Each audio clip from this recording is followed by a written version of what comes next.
بلغ مقاصدنا واغفر لنا ما مضى يا واسع الكرم.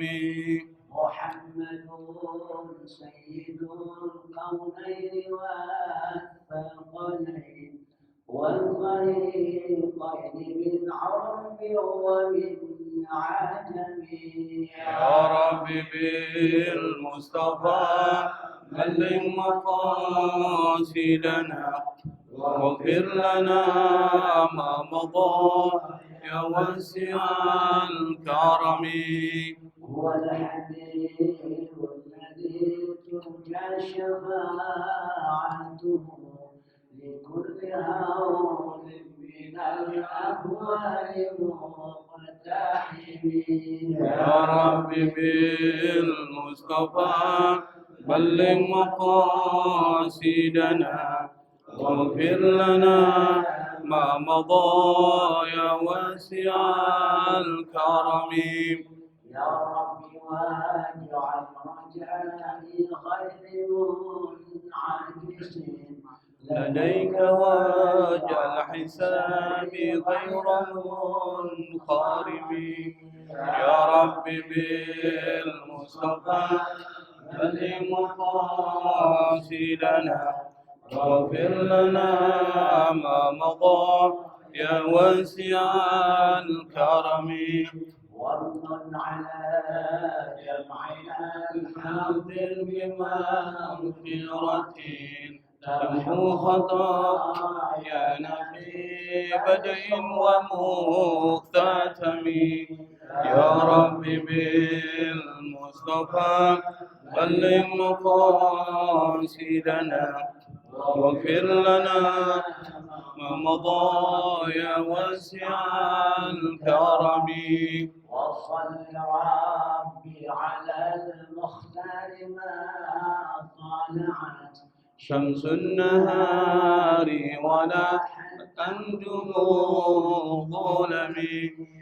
يا رب بالمصطفى بلغ مقاصدنا واغفر لنا ما مضى يا واسع الكرم.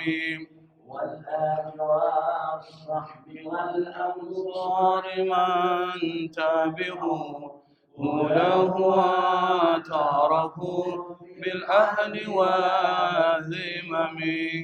يا رب بالمصطفى بلغ مقاصدنا واغفر لنا ما مضى يا واسع الكرم. بسم الله الرحمن الرحيم. بسم الله الرحمن الرحيم. لا إله إلا لا إله إلا الله. الله. أستغفر الله. أستغفر الله. اللهم صل اللهم صل وسلم وسلم على سيدنا محمد على سيدنا محمد وعلى آل سيدنا محمد. وعلى آل سيدنا محمد وافتح لنا به أبواب علمك كما فتحتها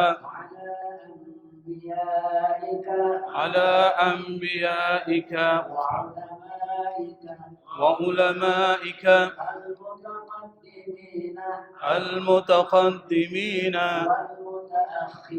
والمتأخرين. وانصر علينا رحمتك يا ذا الجلال والإكرام. بسم الله الرحمن الرحيم. الحمد لله رب العالمين. اللهم صل وسلم على سيدنا محمد الفاتح لما أغلق والخاتم لما سبق ناصر الحق بالحق والهادي إلى صراطك المستقيم وعلى آله وأصحابه حق قدره ومقداره العظيم.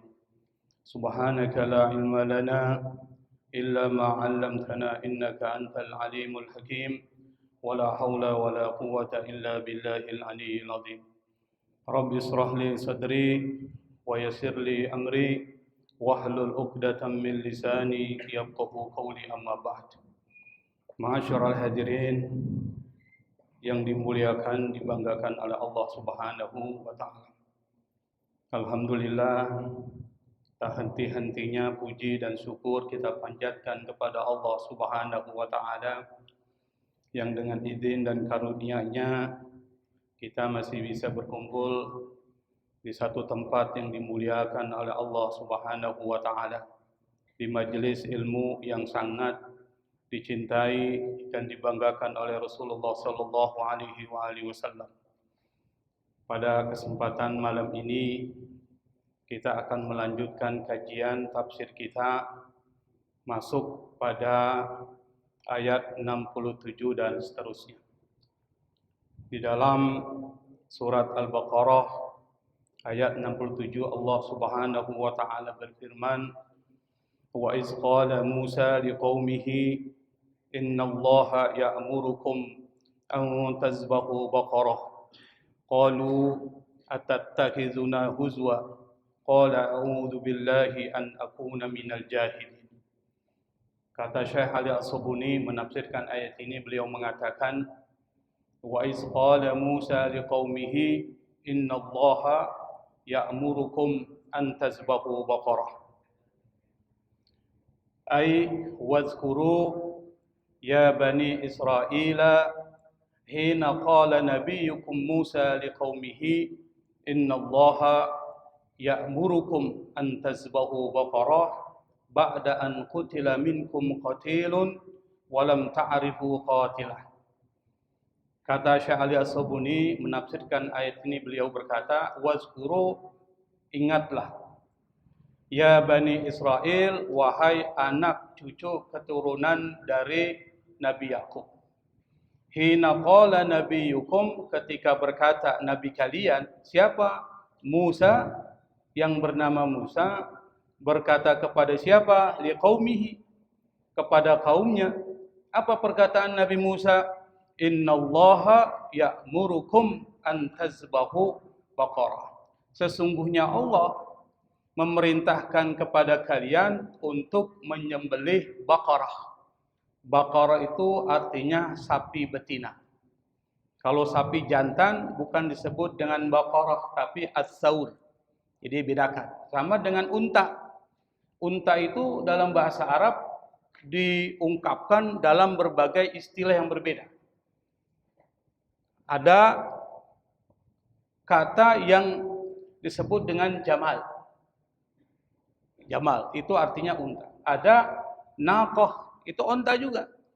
Ada ibil. Afala yanzuruna ilal ibili. Apakah mereka tidak melihat kepada ibil, unta. Dan di sisi lain ada yang mengucapkan ba'ir. Jadi kata unta itu diungkapkan dengan 4 istilah. Itu baru yang kita dengar.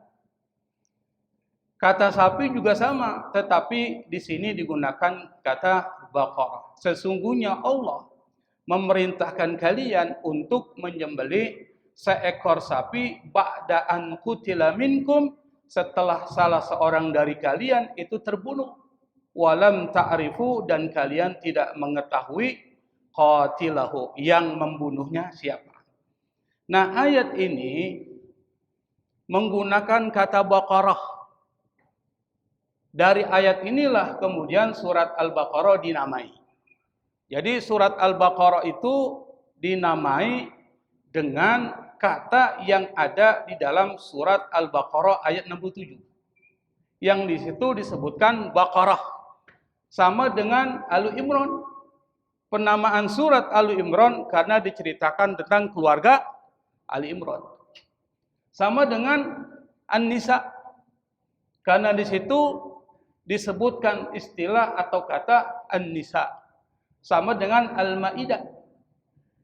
Al-Maidah juga diambil dari satu ayat yang merupakan doa Nabi Isa alaihi salatu wasalam yang sering dipakai Ustaz Mansur itu. Apa doanya? Allahumma anzil alaina ma'idatan minas sama.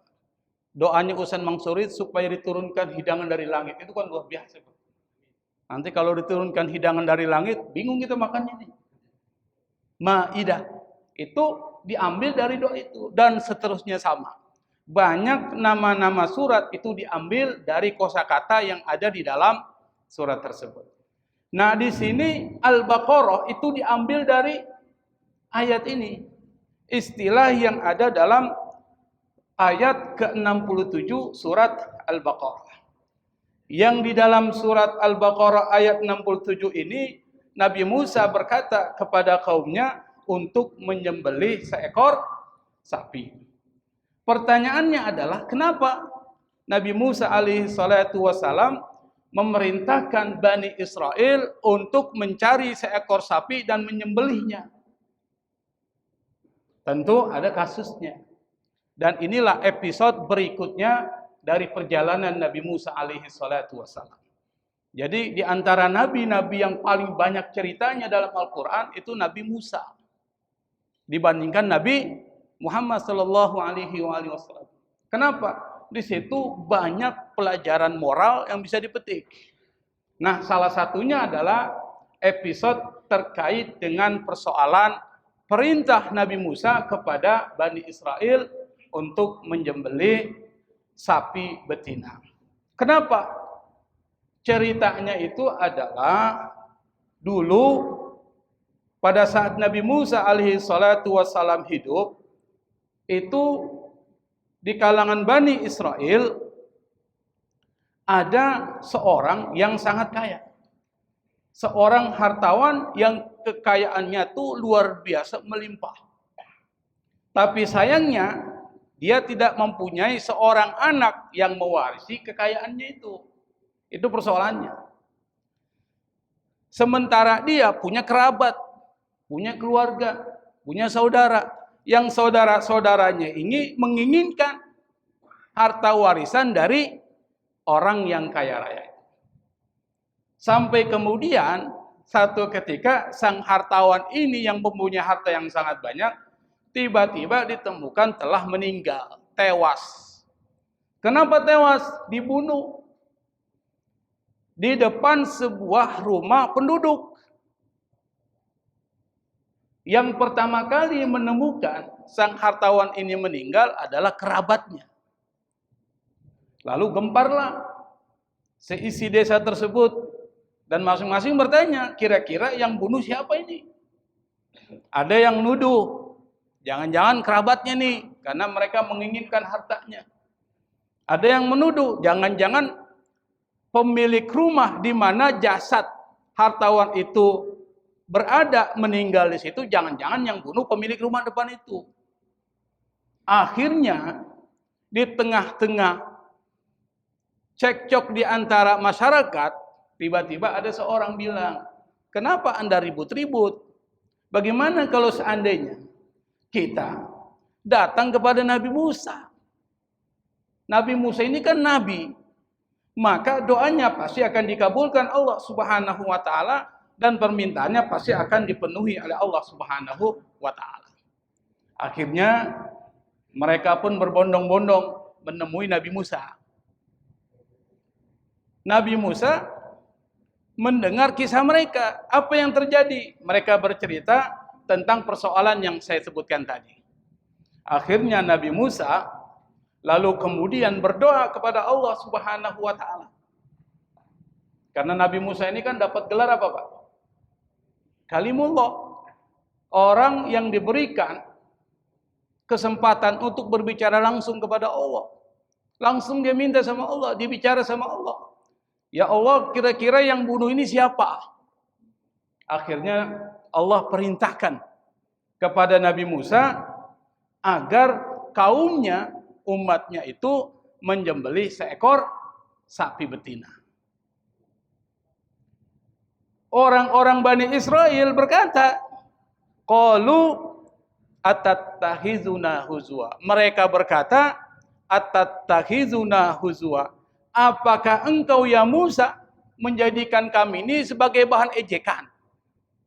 Apa hubungannya sapi dengan yang meninggal? Kira-kira logis nggak, Pak? Apa hubungannya menyembelih sapi dengan orang yang meninggal? Menurut logika kita itu masuk akal.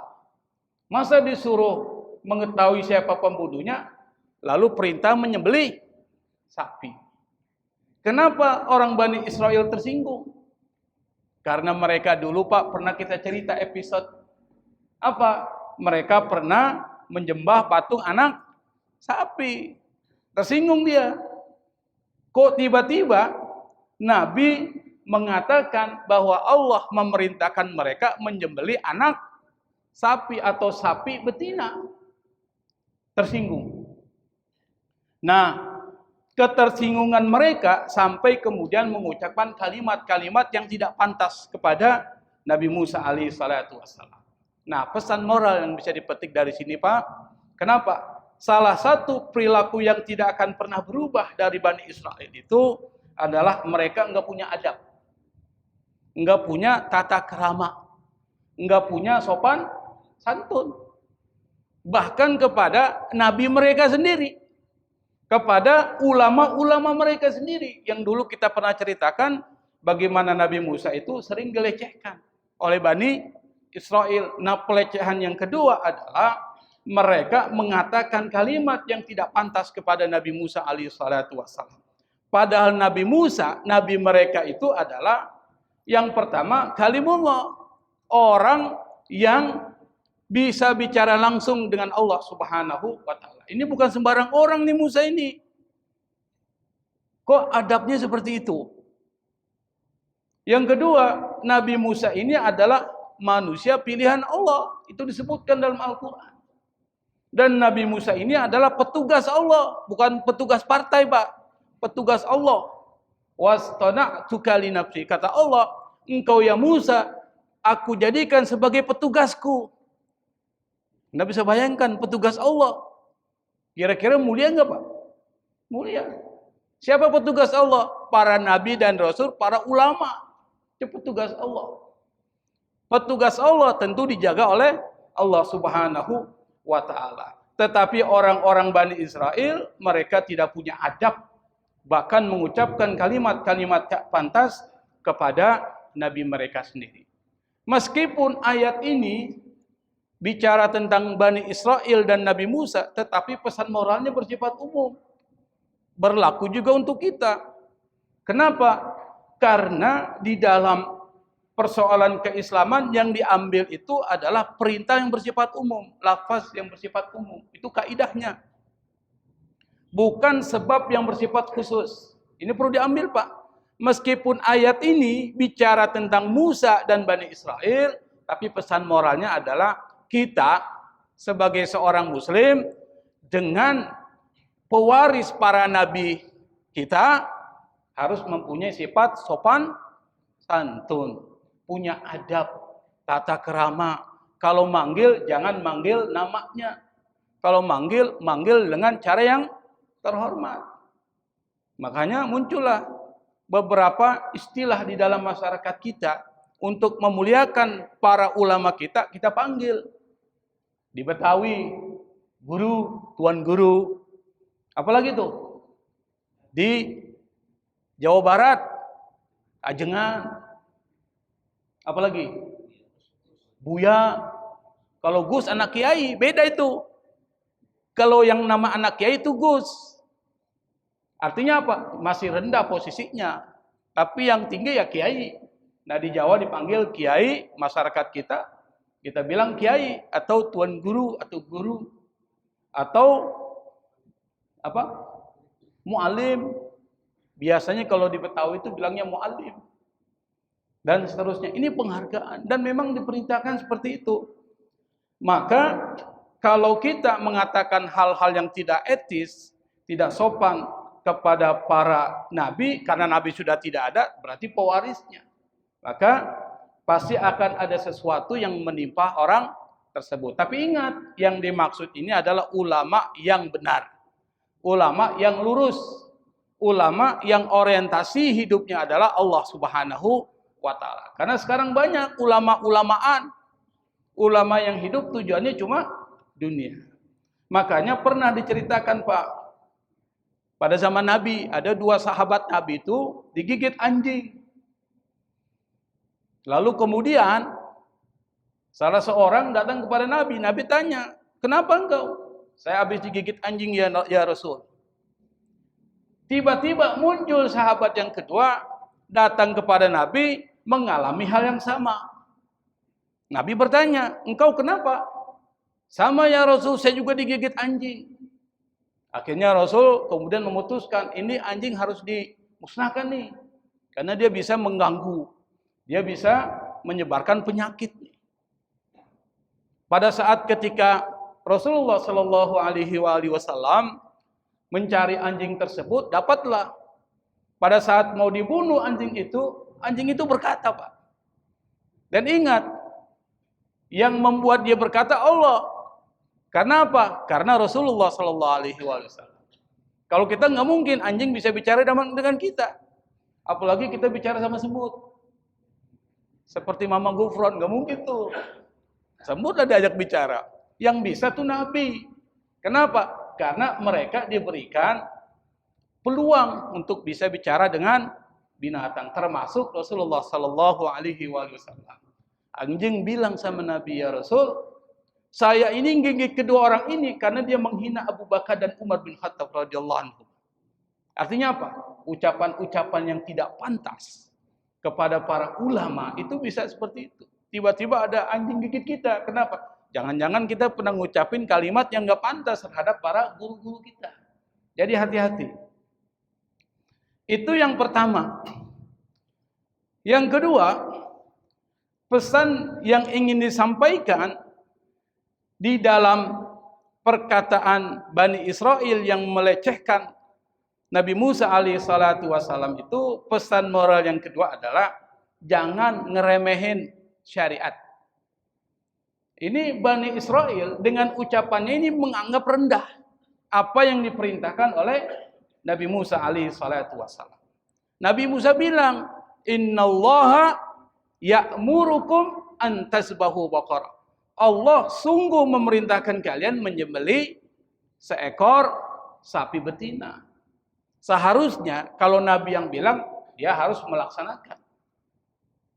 Tapi apa yang dikatakan?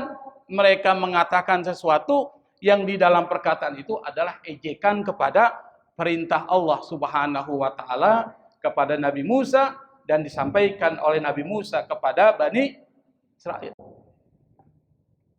Pesan moral yang ingin dikatakan oleh ayat ini kepada kita adalah jangan pernah meremehkan perintah dari Nabi Muhammad sallallahu alaihi wasallam. Meskipun ini ke Nabi Musa. Dan hukumnya kalau ada orang yang ngeremehin syariat, itu hukumnya haram. Sebagai contoh misalnya, pada zaman Nabi Muhammad sallallahu alaihi wasallam itu ada satu riwayat, ada seorang makan dengan tangan kiri, Pak. Seorang sahabat pada zaman Nabi itu makan dengan tangan kiri. Lalu Nabi berkata, Nabi ada di dekat dia, Nabi mengatakan, makanlah dengan tangan kananmu, jangan dengan tangan kiri. Apa yang dikatakan Nabi itu syariat. Artinya apa? Kalau Anda makan dan Anda minum, itu dengan menggunakan tangan kanan. Kecuali Anda nggak bisa menggunakan tangan kanan karena udzur. Misalnya apa? Stroke. Tidak bisa digerakkan. Maka yang bergerak adalah tangan kiri. Kira-kira dimaafkan nggak minum dan makan dengan tangan kiri? Dimaafkan. Lalu orang itu bilang kepada Nabi Muhammad sallallahu alaihi wasallam, "Ya Rasul, aku tidak mampu menggunakan tangan kanan." Maka Nabi berkata, "Engkau memang tidak akan pernah mampu." Padahal dia mampu, tapi dia bilang tidak mampu. Akhirnya apa? Akhirnya orang itu tidak bisa lagi mengangkat tangan kanannya ke mulut. Artinya apa? Apa yang diperintahkan oleh Nabi tidak dijalankan, ternyata kembali mudaratnya kepada orang tersebut. Dia anggap enteng syariat. Termasuk syariat misalnya kewajiban jilbab buat perempuan. Kalau ada orang-orang meremehkan jilbab, meremehkan hijab, hati-hati Pak. Itu hukumnya haram. Segala syariat yang diturunkan oleh Allah Subhanahu wa taala itu tidak boleh diremehkan. Kalau kita nggak mampu jalanin, udah diam aja. Tapi jangan sampai kemudian keluar dari mulut-mulut kita yang ucapan-ucapan itu meremehkan syariat yang diturunkan oleh Allah Subhanahu wa taala. Lalu ketika Bani Israel mengucapkan kalimat yang tidak sopan kepada Nabi Musa alaihi salatu wasalam, apa kata Nabi Musa? Qala a'udzu billahi an akuna minal jahilin. Jawaban Nabi Musa itu cerdas. Dia enggak marah. Apa kata Nabi Musa? Nabi Musa berkata, a'udzu billahi an akuna minal jahilin. Aku berlindung kepada Allah dari menjadi orang-orang yang bodoh. Artinya apa? Apa yang diucapkan oleh Bani Israel, kaumnya Nabi Musa itu adalah satu perilaku yang bodoh. Jawaban Nabi Musa itu mencerminkan bahwa Nabi Musa alaihi salatu wassalam itu punya kemampuan mengendalikan emosi yang sangat kuat, yang sangat hebat. Dan ini penting, Pak. Ini penting. Jadi kalau seandainya ada orang yang kalau kita ajak ke jalan yang benar, lalu kemudian mereka mengucapkan kalimat-kalimat yang seperti dikatakan Bani Israel kepada Nabi Musa, kita nggak usah marah. Tapi yang kita lakukan adalah apa? Wa idza khatabahumul jahiluna qalu salama. Kata Allah, apabila orang-orang jahil, orang-orang bodoh itu berdebat dengan kalian yang perkataan-perkataannya tidak memberikan manfaat sama sekali, maka katakanlah qalu salama. Apa itu salama? Semoga keselamatan menimpa kepada kalian. Itu jawabannya. Jadi jangan marah. Nabi Ibrahim alaihissalatu wassalam ketika dicaci maki oleh bapaknya pada saat ketika dia ajak bapaknya untuk menyembah Allah Subhanahu wa taala, Nabi Ibrahim enggak marah. Makanya Nabi Ibrahim dapat gelar Halim. Apa itu Halim? Orang yang tidak mudah marah dan tidak mudah diprovokasi untuk marah. Karena yang selalu bikin keributan di antara kita adalah kita mudah terprovokasi oleh sesuatu yang membuat kita marah. Apalagi saat sekarang ini Pak nih, politik. Politik kita ini kan sekarang politik membingungkan ini. Sebelah sana, sebelah sini mengucapkan kalimat-kalimat. Tapi ingat, jangan terprovokasi. Itu satu. Kenapa? Kalau kita terprovokasi, marah terhadap apa yang terjadi, hati-hati Pak. Nanti bisa terjadi antara A dan B saling ribut. Termasuk kasus-kasus yang lain. Jangan terprovokasi. Sebagai contoh misalnya lagi viral nih. Persoalan apa? Nasab. Biarkan. Gak usah terprovokasi. Jangan kemudian kecintaan kita kepada A, kepada B, kepada C membuat kita ribut. Biarkan diselesaikan di antara mereka. Jangan kita ikut-ikutan Pak. Ini terprovokasi. Dan ini terjadi. Si kelompok A, kelompok B terprovokasi. Yang di atas diam-diam aja kan. Ini yang perlu kita pelajari dari Nabi Musa. Mampu mengendalikan emosi dan tidak mudah marah. Kenapa? Karena apa yang dikatakan orang yang tidak mengerti itu tidak memberikan manfaat. Makanya para ulama kemudian mengartikan yang dimaksud dengan jahil di sini adalah apa? Orang yang tidak mengenal Allah dan tidak mengenal aturan-aturan dari Allah Subhanahu wa taala. Orang seperti ini harus dijauhi. Ada satu ungkapan menarik, Pak. Ini pernah dikutip oleh Imam Al-Ghazali dalam kitab Ihya Ulumuddin. Perkataan ini adalah perkataan dari Imam Khalil bin Ahmad, seorang ahli nahu, pakar tata bahasa Arab. Salah satu yang memberikan syakal itu, syakal terhadap ayat-ayat Quran itu, salah satunya adalah Khalil bin Ahmad. Anda bisa bayangkan Pak, kalau seandainya Al-Quran tidak diberikan syakal, Bapak nggak bisa baca. Nggak ada titiknya. Misalnya Bismillahirrahmanirrahim, tulisannya cuma begitu itu, tanpa titik. Itu bisa salah. Iyyaka na'budu wa iyyaka nasta'in. Tidak ada titik, tidak ada syakal. Kira-kira Bapak bisa bacanya salah nggak tuh? Bisa salah Pak. Kalau ada papan tulis saya akan jelaskan, tapi nggak ada papan tulis, susah menjelaskan itu. Sampai ada orang pintar itu, satu ketika, ada seorang ulama, pada saat pergi haji, itu minjam uang sama orang yang ada di Mekah, ulama juga. Lalu orang itu bilang, nanti tahun depan saya akan pergi haji. Dan uangmu itu saya kembalikan. Dia pinjam 70 dinar. 70 dinar. Tahun depan ternyata orang yang pinjam uang ini nggak jadi pergi haji. Tapi muridnya akan melaksanakan haji. Datanglah dia ke muridnya. Dia serahkan satu amplop yang di dalamnya ada uang 70 dinar. Di situ ditulis satu kalimat yang orang itu baca, ini bacanya iyyaka na'budu wa iyyaka nasta'in. Kenapa? Karena nggak ada titik, tidak ada syakal. Tulisannya gini, tuh, ya kan? Kalau ada papan tulis gampang dijelasin tuh. Kata orang ini muridnya bukan murid yang ini, murid nakalnya Pak. Ini tulisannya iyyaka na'budu wa iyyaka nasta'in ini. Karena nggak ada titik, tidak ada syakal. Di dalamnya ada uang 70 dinar. Pergilah dia haji, uang itu dipegang, nggak diserahkan kepada ulama yang pernah meminjamkan uang kepada gurunya. Dikasih apa? Suratnya aja. Dikasih surat tuh. Kalau bahasa kita, Pak Kiai, guru saya titip salam. Ini ada surat. Ada surat. Padahal surat beserta apanya? Uang tuh. Tapi karena dia nakal kan, ada nggak sih murid yang begitu Pak? Banyak tuh. Banyak tuh. Meskipun murid kiai, banyak yang begitu. 70 diambil tuh. Cuma kertasnya. Si ulama ini, dia buka tuh amplop. Isinya kertas. Dia baca tuh. Dia tahu tuh. Itu bukan iyyaka na'budu wa iyyaka nasta'in. Itu bacanya adalah ataka bi abdin wa ataka bi sab'in. Karena tulisannya sama.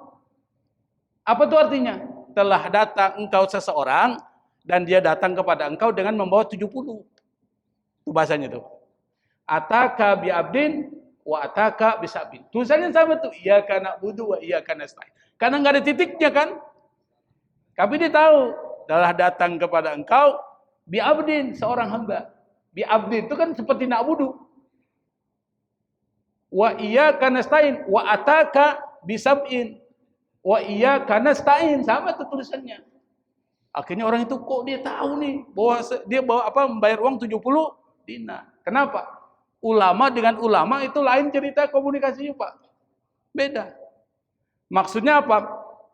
Maksudnya orang berilmu beda dengan orang tidak berilmu. Nah, kita diajarkan melalui Nabi Musa alaihi salatu wasallam ini adalah yang pertama, orang-orang yang bodoh itu kita hindari. Wa'arid anil jahilin. Sekarang orang bodoh yang mana? Kita akan jelaskan. Dulu tuh Khalil bin Ahmad itu dia pernah mengatakan ada 4 jenis orang. Apa? Yang pertama adalah rajulun yadri wa yadri annahu la yadri. Itu satu. Orang yang tahu dan dia tahu kalau dirinya tidak tahu. Dia orang tahu dan dia tahu dirinya tidak tahu. Maka orang seperti itu kata Khalil bin Ahmad, ajari. Ajari. Yang kedua ada rajulun yadri wala yadri annahu yadri. Ada seorang yang tahu dan dia tidak tahu kok dirinya tahu. Kata Imam Khalil bin Ahmad, orang seperti itu bangunkan, dia lagi tertidur. Bangunkan, kasih tahu dia. Yang repot ini adalah yang ketiga, Pak. Apa? Rajulun la yadri wa la yadri annahu la yadri. Orang yang tidak tahu dan dia tidak tahu dirinya tidak tahu. Ini repot, Pak. Dia tidak tahu, bodoh, dan dia tidak tahu kalau dirinya bodoh. Yang seperti ini kata Khalil bin Ahmad jauhi. Tapi yang bagus adalah rajulun yadri wa yadri annahu yadri. Orang yang tahu dan dia tahu kalau dirinya tahu, yang seperti itu temani. Apa? Belajar dengan dia. Nah, orang yang bodoh itu ada 3. Yang pertama adalah yang perlu dijauhi, seorang yang tidak mengenal Allah dan aturan-aturan Allah, kalau kita bilangin dia marah. Hindari, jangan temenin yang seperti itu. Atau orang yang tidak tahu bahwa dunia ini adalah rendah, malah dia memprioritaskan kehidupan di dunia ini. Orang seperti itu bermasalah.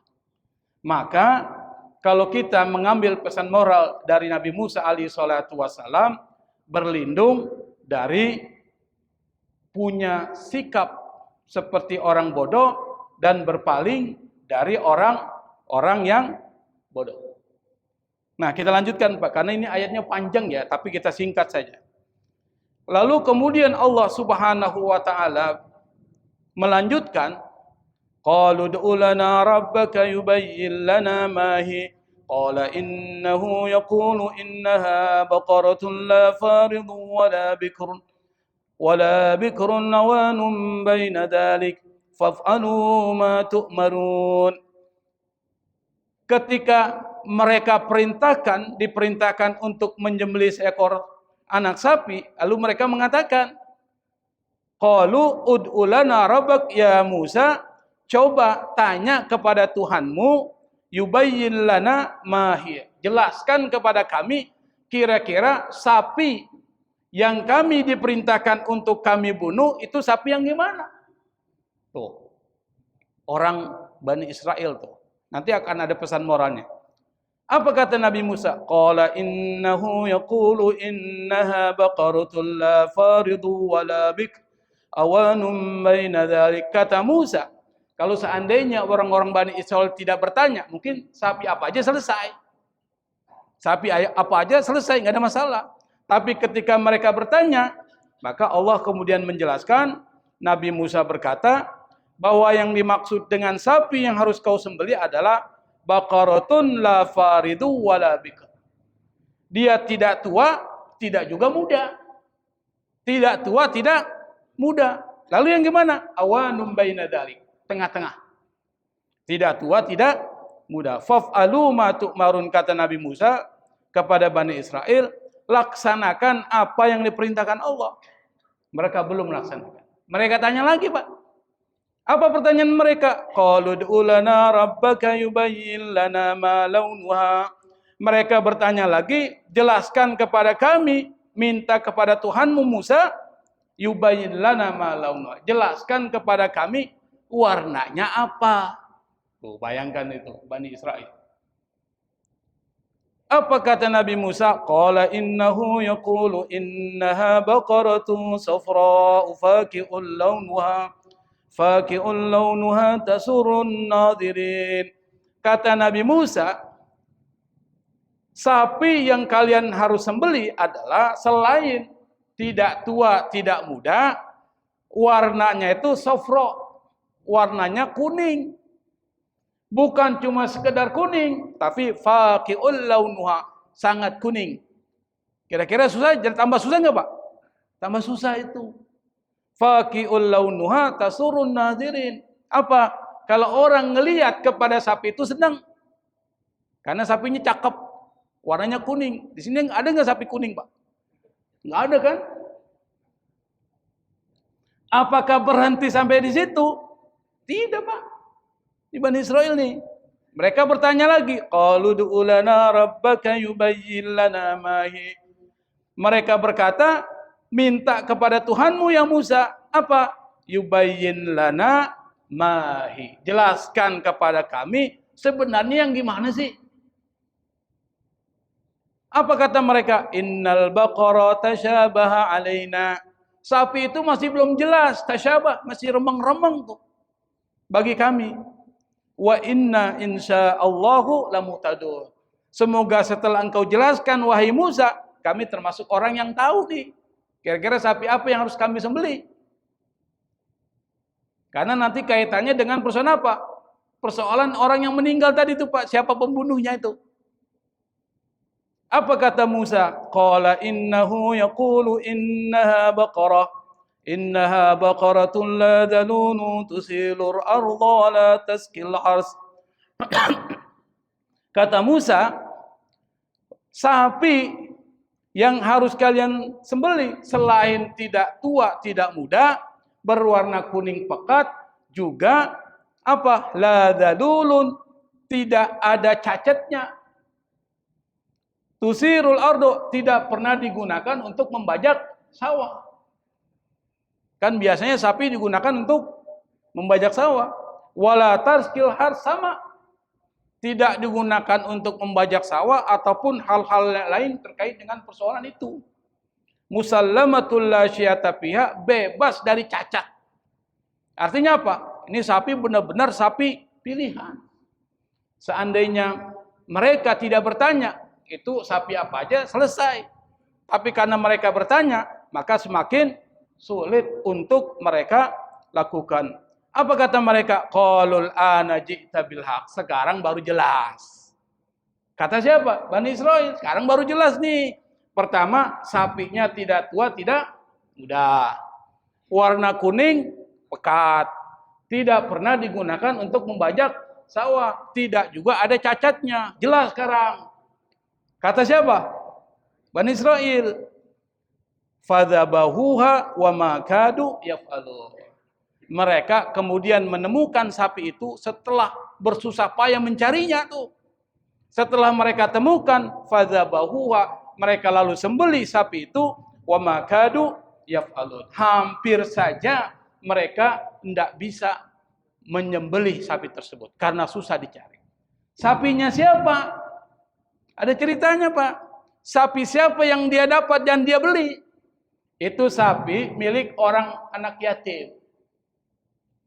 Yang bapaknya udah meninggal, satu-satunya warisan dari bapak tersebut yang soleh adalah sapi. Sapi itu dilepas di hutan. Dilepas di hutan. Dan sapi itu tidak pernah mau berkomunikasi dengan orang. Kalau ada orang dia kabur. Kabur dia, Pak. Lepas di hutan.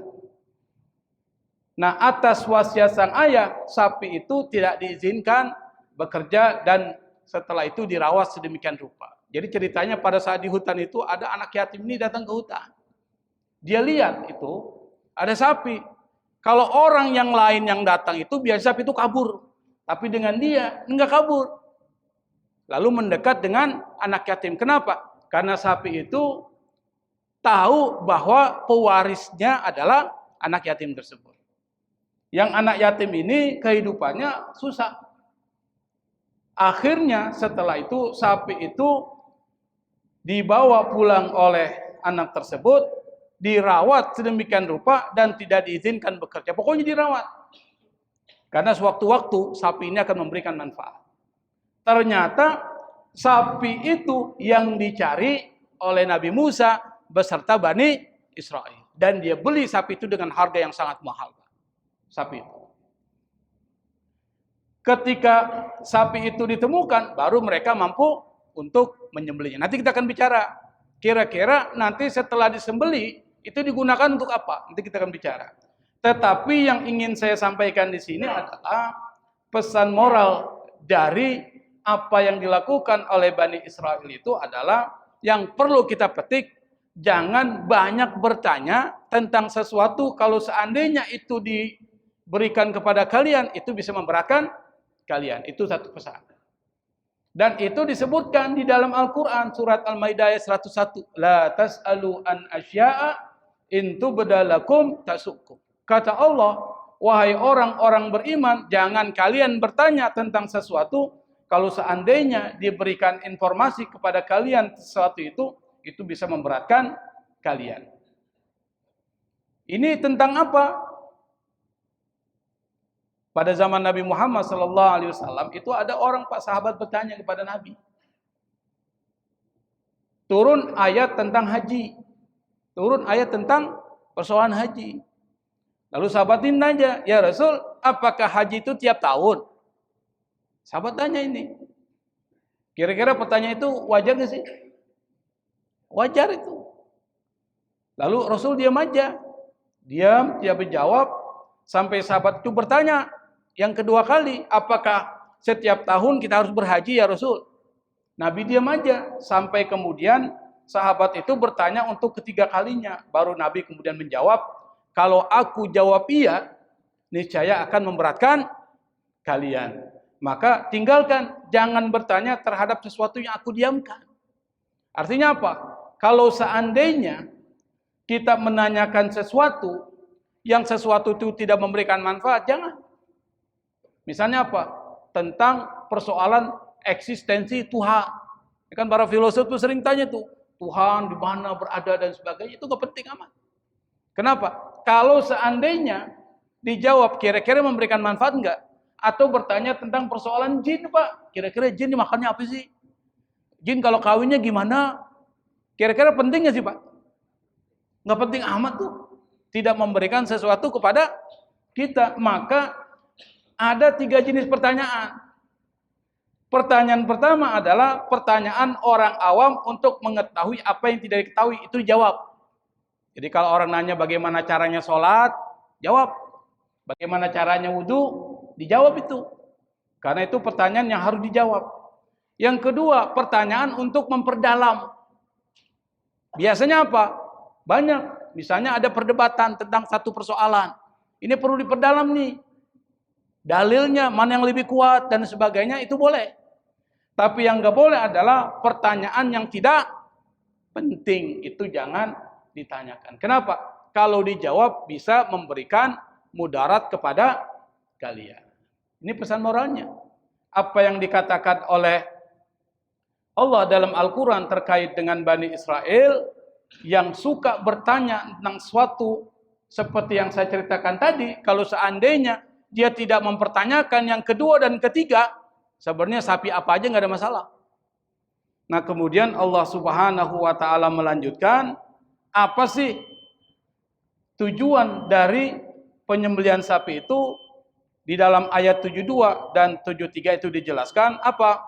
Wa iz qataltum nafsan faddaratum fiha wallahu mukhrijum ma kuntum taktumun faqulna idribuhu bi ba'dihha kadzalika yuhyillahu al-mauta wa yuriikum ayatihi la'allakum ta'qilun.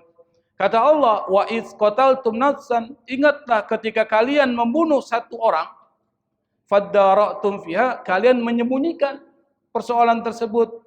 Wallahu mukhrijum ma kuntum taktumun. Allah mengungkap dan menyingkap apa yang kalian sembunyikan.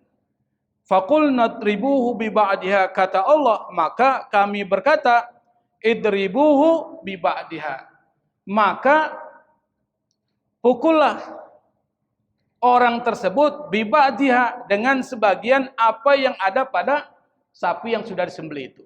Jadi sapi yang sudah disembelih itu, Pak, itu digunakan untuk apa? Untuk memukul mayat yang sudah mati itu. Para ulama tafsir berbeda pendapat. Kira-kira potongan tubuh sapi apa yang dipukulkan ke jenazah itu? Karena di sini sebutkan bi ba'diha, sebagian dari sapi tersebut. Nah, di sini ada pendapat yang pertama, ada yang mengatakan pahanya. Jadi pahanya dia potong, lalu kemudian dipukulkan kepada orang yang sudah meninggal. Itu satu. Ada yang mengatakan 2 pundaknya ini yang dipotong lalu kemudian dipukulkan. Ada yang mengatakan tulang. Pakai potongan tubuh tapi yang dipukulkan itu tulang-tulang dari sapi. Itu satu. Ada yang mengatakan telinga digunakan untuk memukul mayit yang sudah mati itu. Ada yang mengatakan ekor. Nah, ekor ini yang paling penafsiran yang paling menyebar di kalangan para ulama tafsir. Nah, ekor ini lalu dipukulkan kepada hartawan yang dibunuh tadi, lalu kemudian dipukulkan. Tiba-tiba jenazah mayit itu langsung berdiri dan bangun. Dia bilang, yang bunuh saya adalah kerabatnya. Yang menemukan dia pertama kali, itulah yang membunuh dia. Nah, dari sini kita bisa ambil pesan moral.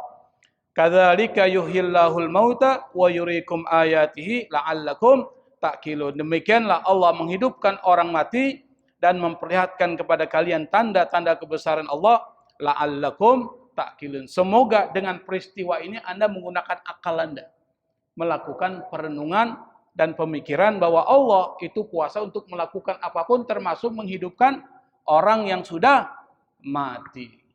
Nah, kalau kita ambil pesan moralnya, banyak sekali ini ayat.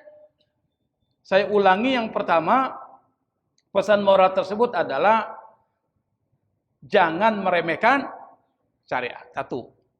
Yang kedua, tiru contoh adab Nabi Musa alaihissalatu wassalam yang mampu mengendalikan emosi marahnya dan tidak mudah marah. Yang ketiga, hindari sikap bodoh dan jauhi orang-orang yang bodoh. Takut ketularan kita, Pak. Kalau kita berbaur dengan orang-orang bodoh, kita ketularan bodohnya, itu repot. Yang berikutnya adalah jangan bertanya tentang sesuatu yang tidak penting. Kalau itu penting, ditanyakan. Dan yang berikutnya adalah Allah Maha Kuasa untuk melakukan apapun terhadap kita. Maka yang perlu kita jadikan adalah sandaran adalah Allah Subhanahu wa Ta'ala. Saya pikir ini beberapa hal penting terkait dengan ayat ke-67 sampai 73. Semoga kita bisa memahaminya dan bisa mengambil pelajaran dari apa yang disampaikan Allah Subhanahu wa Ta'ala. Insya Allah pada pertemuan yang akan datang kita akan melanjutkan terkait dengan persoalan kerasnya hati Bani Israel meskipun sudah diperlihatkan tanda-tanda kekuasaan Allah Subhanahu wa Ta'ala.